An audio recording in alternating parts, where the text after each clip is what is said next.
السلام علیکم ورحمۃ اللہ وبرکاتہ۔ وعلیکم السلام ورحمۃ اللہ میرا نام وبرکاتہ۔ فائق جمشید اتاری ہے اور میں اورنگی ٹاؤن سے بلانگ کرتا ہوں اور میرے بزم کا نام بزم وادی رضا ہے۔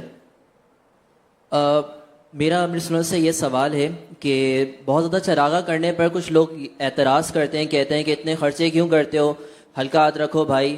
تو ایسے لوگوں سے کیا ہم کہیں اور کیسے سمجھائیں، اور آپ کے بارگاہ میں یہ سوال ہے کہ آپ اس حوالے سے کیا ہمیں رہنمائی فرمائیں گے؟ ایسا کہ جب شادی پر جو خرچہ ہوتا ہے 30 ڈشیں، 25 ڈشیں، پوری عمارت لوگ دلہن بناتے ہیں، بعض وقت گدی سجاتے ہیں، ان کو کوئی کچھ نہیں بولتا ہے نا۔ اور یہ جب جشن ولادت کے ٹائم پر ہم نے 12 بلب کا کہا ہے، میں نے 12 جھنڈوں کا کہا ہے۔ یہ تو جب ہوٹل میں جاؤ تو شاید یہ اس کی رقم اتنی ہے کہ وہ بل بھی نہ بنے اس کا ہوٹل کا، اس سے زیادہ ہی بنے۔ یہ بعض لوگوں کی عادت ہوتی ہے کہ یہ یوں مت کرو تو یوں کرو تو یوں مت کرو، تو غریبوں کو دے دو تو بیواؤں کو دے دو۔ 5 لاکھ کا موبائل بیچ کر 5,000 والا رکھ، باقی بیوہ کو دے دے کسی کو، تو ہوتا ہے نہیں اس کی ضرورت ہے، تو تم کو اس کی ضرورت ہے، ہم کو اس کی ضرورت ہے۔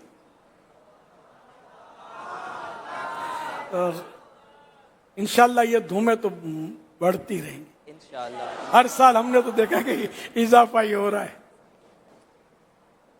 البتہ آپ کے ذاتی پیسے ہیں، ہے نا، آپ کے ذاتی پیسے ہیں اور آپ عمارت سجانے لگے ہیں۔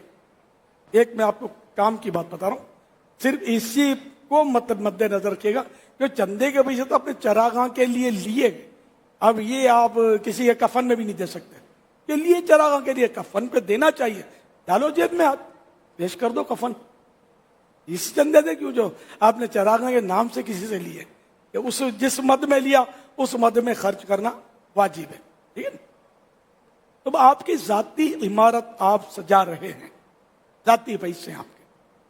اب اس میں پتا چلا کہ بھئی پڑوسی جو ہے یہ اس کا بچہ بیمار ہو گیا ہے اور علاج کے لیے اس کو بہت تکلیف ہو رہی ہے، تو اب آپ نے 2-4 جھالریں کم کر کے اس کی رقم بچا کر بھلے آپ اس غریب کو دے دیں، سب آپ کا کام ہے۔ تو یہ آپ نے جو مائنس کیا نا، یہ سمجھ میں آتا ہے کہ یہ درست ہے، بلکہ یہ افضل ہے، کہ ضرورت ہے یہاں۔ لیکن یہ کہ جو چندہ کر کے ہم چراغاں کے نام پر کرتے ہیں، اس میں ایک پائی بھی ہم کسی اور کام میں خرچ کر ہی نہیں سکتے، ہم باؤنڈ ہے اس کے لیے، پابند ہے۔ یہ سمجھا اس طرح، لیکن یہ بعض کوالٹی ہوتی ہے نہیں سمجھتے، اپنے ہاں یہ ایک سے ایک کریں گے۔ یعنی ایسا شخص جو ہمارے جلوس میلاد پر تو وہ کچھ نہ کچھ بولے گا کہ یوں اور یوں اور یوں، یہ آپ کو سیاسی جلوس میں آگے آگے نعرے لگاتا ہوا ملے گا، بعض اوقات ایسا بھی ہوئے گا۔ اب اس کا کیا علاج ہے کہ بعض اوقات آدمی کو پیٹ میں درد کچھ اور ہوتا ہے، اللہ شفا عطا فرمائے۔ دعوت اسلامی کا شفا خانہ کھلا ہوا ہے، انشاءاللہ علاج ہو جائے گا۔ آ تو جاؤ، آ کر تو دیکھو۔ صلو علی الحبیب صلی اللہ علیہ وسلم۔ حج پر کتنا خرچ ہوتا ہے، اربوں خربوں روپے۔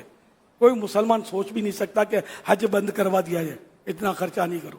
قربانی پر اربوں خربوں روپے خرچ ہوتا ہے، الحمدللہ اللہ کی راہ میں قربان ہو رہا ہے۔ کوئی مسلمان نہیں بول سکتا کہ اس کو ختم کرو، نعوذ باللہ، کہ قرآن میں حکم ہے فَصَلِّ لِرَبِّكَ وَانْحَرْ، اللہ کے لیے نماز پڑھو، قربانی کر۔ تو ہم تو قربانی اپنی طرف سے نہیں کر رہے، اللہ کا حکم ہے اس لیے کر رہے ہیں۔ حج اپنے لیے نہیں کر رہے، اپنی طرف سے کیا کر رہے ہیں، اللہ کا حکم ہے اس لیے ہم کر رہے ہیں۔ تو خرچہ تو ہوگا۔ یہ عالی شان مسجدیں بنی ہوئی ہیں، تو آپ بولو مسجد کو اب کیا یار نمازی تو آتے نہیں ہے، یہ 2-4 جو غریب بیچارے ادھر ادھر فٹ پاتھوں پہ پڑے، یہ مسجد ان کو دے دو، یہ رہیں گے۔ تو کسی بھی مسلمان کی سمجھ میں نہیں آئے گا بھائی، عبادت کے لیے مسجد نہ رہنا جائز ہے اس کا، کسی کا۔ تو ہر چیز اپنی جگہ پر سیٹ ہے اور صحیح چل رہی ہے۔ ہاں جو غلط ہے وہ غلط ہے، جو صحیح ہے وہ صحیح ہے۔ تو الحمدللہ جشن ولادت کا چراغاں 100% شریعت کے مطابق اگر کریں تو یہ صحیح ہے۔ ہاں جو غلط چیزیں ہیں اس کو تو مائنس کرنے کے لیے ہم جمع ہوئے ہیں، تو وہ مائنس ہو جائے اور جو صحیح ہے وہ باقی رہ جائے۔ ناک پر مکھی بیٹھی ہے تو ہم یہی مشورہ دیں گے کہ مکھی اڑا دو۔ اب کوئی بولے کہ بھائی ناک ہی کاٹ دو، نہ رہے بانس نہ بجے بانسری، ناک ہوئے گا تو مکھی آگے بیٹھے گی، تو ایسوں کی بات اپنی سمجھ میں نہیں آتی۔ امیر سنت سے یہ بھی عرض ہے کہ الحمدللہ آج ہمارے بزم کے تمام لوگ جو ہے شرکت کیے، تو آپ سے گزارش یہ بھی ہے کہ انشاءاللہ ہمیں اسی طرح جو ہے نا دعوت دیتے رہیں، تو ہم آپ کے دیدار بھی کرتے رہیں گے انشاءاللہ. آپ کو ماشاءاللہ ہر ہفتے کو مدنی مذاکرے میں اپنا دیدار کروانے کے لیے آ جایا کریں. جزاک اللہ. میں اوپر بھی ہوتا ہوں، یعنی گلاس میں سے، سیکورٹی گلاس جو ہے اس میں سے بھی ہوتا ہوں.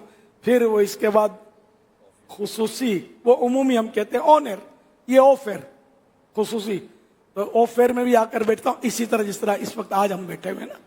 تو آپ دیدار کروا دیا کریں، ہر ہفتے کی دعوت ہے. اور انشاءاللہ میں نیت کر رہا ہوں انشاءاللہ 3 دن کے مدنی قافلے میں بھی انشاءاللہ صرف آپ نہیں، انشاءاللہ میں اپنے پورے بزم کو جو ہے نا اس چیز کی دعوت دوں گا. آپ یعنی بزم کے صدر یا کچھ ہاں، جنرل سیکریٹری ہوں. کرتے دھرتے ہیں. جنرل سیکریٹری پاورفل ہوتا ہے، وزیر اعظم ہوتا ہے. جی الحمدللہ ہم لوگ بزم سے 30 لوگ ہم لوگ نے شرکت کیا الحمدللہ. ویلکم، جس میں ہمارے تمام صدر اور تمام لوگ شامل ہیں. ماشاءاللہ. تو یہ سب کے سب آج کی خوشی میں ہر مہینے 3 دن، چلو اس مہینے 3 دن کا تو فی الحال کر رہا ہوں نا، اللہ توفیق دے تو ہر مہینے 3 دن، 27 دن آپ کے 3 دن ہمارے، اور یہ 3 دن ایسے آپ کے ہیں کہ جو 27 دن آپ کے نہیں ہیں. یار مدنی قافلے میں اور کیا ہوگا، اللہ کا دین سیکھیں گے، اللہ کے دین کو پھیلائیں گے، نیکی کی دعوت دیں گے، گناہوں سے بچے رہیں گے، مسجد میں بیٹھیں گے، با جماعت نمازیں ملے گی، تہجد ملے گی، بہت کچھ ملے گا، سیکھنے کو ملے گا. تو کم از کم یہ کہ 3 دن کے لیے یہ ربیع الاول شریف میں سفر کریں گے یا کب؟ انشاءاللہ ربیع الاول شریف میں انشاءاللہ. ربیع الاول شریف میں 3 دن، یہ 30 اسلامی بھائی جو ہیں یہ انشاءاللہ میرا تو بالکل ہے، میں انشاءاللہ باقیوں کو بھی انشاءاللہ اس کی چیز کو دعوت دوں گا انشاءاللہ. وزیر اعظم بہت پاورفل ہوتا ہے، اس کی مانی جاتی ہے. اب یہ پتہ چلے گا مانتے نہیں مانتے. سب نیت کریں انشاءاللہ سب 3 دن کے لیے. بلکہ دیگر ہمارے عاشقان رسول جو تشریف لائے وہ کیوں پیچھے رہے؟ دعوت اسلامی آپ کی بھی ہے، دعوت اسلامی سب کی ہے، آپ کی اپنی اپنی بزم اپنی جگہ پر، اور دعوت اسلامی سب کی ہے الحمدللہ. سب کی نہ ہوتی تو یہ سب آگر بیٹھتے کیوں؟ سب محبت کرتے ہیں جبھی تو نا. دوسرے شہروں میں ممبرشپ تو ہے نہیں اس کا. جی دوسرے شہروں میں بھی جو جمع ہوئے ہیں وہ بھی اچھی اچھی نیتوں کے ساتھ مدنی قافلے کی پیغامات بھیجتے رہیں انشاءاللہ. وہ بھی دعوت اسلامی کے سنتیں سیکھنے سکھانے کے مدنی قافلوں میں سفر کی نیتیں کرتے یعنی رہیں. جہاں دوسرے شہروں میں وہاں کی بات کر رہے ہیں. یہ کہاں کے جو بیٹھے ہوئے؟ یہ آتا رہے گا لکھا ہوا انشاءاللہ. لکھا ہوا نہیں ہے. آئے گا ذرا یہ جہاں بیٹھے ہوئے نا تو وہاں کا ذرا لکھا ہوا بھی بھیج دیں گے تو انشاءاللہ حیدرآباد، تو وہ آپ بتا دیں گے انشاءاللہ. ابھی لاہور کا بھی ابھی اسکرین پر حیدرآباد ہے.